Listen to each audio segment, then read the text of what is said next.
मशीनें हैं वो बड़े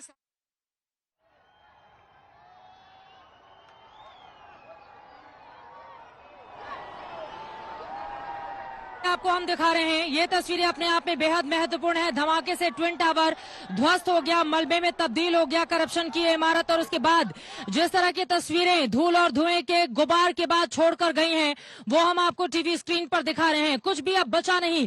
जिस वक्त ये इमारत धराशायी हो रही थी उस समय की भी तस्वीरें आपके सामने हैं, और बिल्कुल आगे की तरफ ये इमारत जब गिरती है उस समय की भी तस्वीरें हम आपके सामने रखेंगे। आपको बताते चले बैरिकेड लगाए गए हैं। इन्हीं जगहों पर जाकर लगातार आज तक की टीम वहां से रिपोर्टिंग करके पल पल की तस्वीरें आप तक पहुंचा रही थी, और वहीं पर आकर बिल्कुल सामने की तरफ आकर ये जो मलबा है और उसके जो टुकड़े इस वक्त हम देख पा रहे हैं जिस जगह पर मेरी मौजूदगी है वहां से, आपको बता दें कि वो पूरी तरह से चकनाचूर नहीं बल्कि बड़े बड़े उसके टुकड़े यहाँ पर गिरे हुए बिखरे हुए नजर आ रहे हैं। सबके बीच आपको बताते चले नोएडा अथॉरिटी की सीईओ ऋतु माहेश्वरी की ओर से कहा गया है तय प्लान के मुताबिक टावर को गिरा दिया गया है। 6:30 बजे तक सोसाइटी के जो लोग हैं आसपास के इलाकों को के वो वहां पर पहुंच सकते हैं, और मलबे का ढेर किस तरह से ये पूरा का पूरा हिस्सा बन गया वो तस्वीरें भी आपको दिखा रहे हैं। डर और दहशत का आलम भी था जिस वक्त ये गिर रही थी इमारत, कहीं दूसरे हिस्से को नुकसान न पहुंच जाए, लेकिन कम से कम ये कहा जा सकता है कि अभी तक हालांकि ये जल्दबाजी होगी लेकिन कम से कम आधे घंटे से ज्यादा का वक्त गुजर चुका है।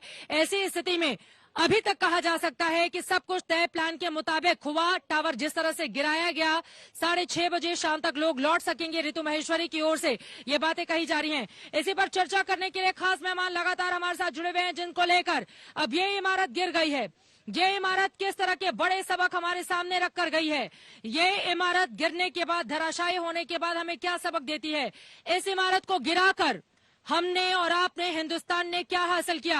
Doctor Harish Tripathi principal architect Artha के हमारे साथ जुड़े हुए हैं नोएडा में, जिस जगह से सुबह से ही पल पल की कवरेज आज तक हम पहुंचा रहे हैं।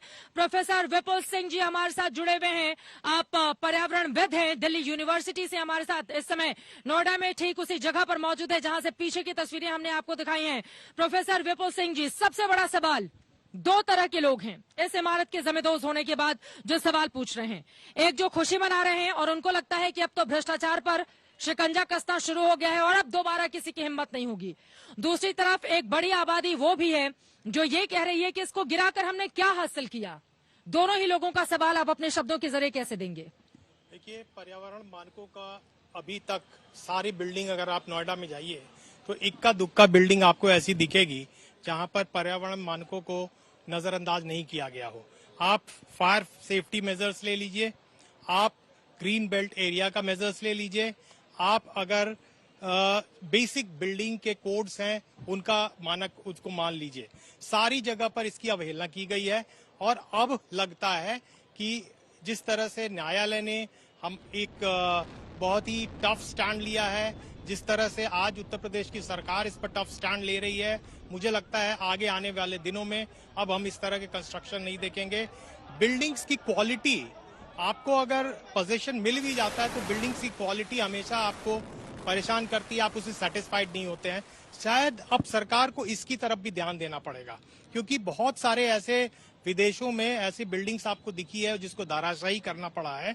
जैसे टेक्सास की बात मैं कर रहा था, टेक्सास में एक बिल्डिंग थी जिसको कि 2009 में गिराया गया था, उसके एक पिलर में हल्का सा क्रैक आ गया था और उसके बाद वहां की सरकार ने यह निर्णय लिया कि इस बिल्डिंग को ही गिरा दिया जाए।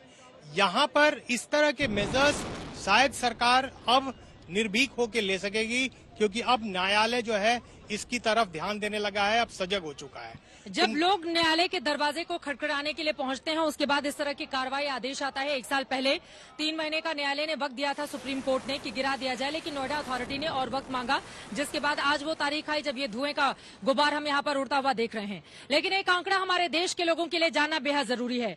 नोएडा अथॉरिटी से संबंधित सीएजी की रिपोर्ट बताती है कि अधिकारियों ने बिल्डर को लाभ पहुंचाने के लिए राजस्व विभाग को 13,000 करोड़ रुपए का नुकसान पहुंचाया है।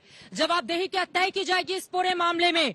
आपको ये भी बताते चले 2005 से लेकर 2017 तक के बीच नोएडा प्राधिकरण के अफसरों ने बिल्डर को फायदा पहुंचाने के लिए मनमाने तरीके से कई हिस्सों में भूखंड बांटे हैं।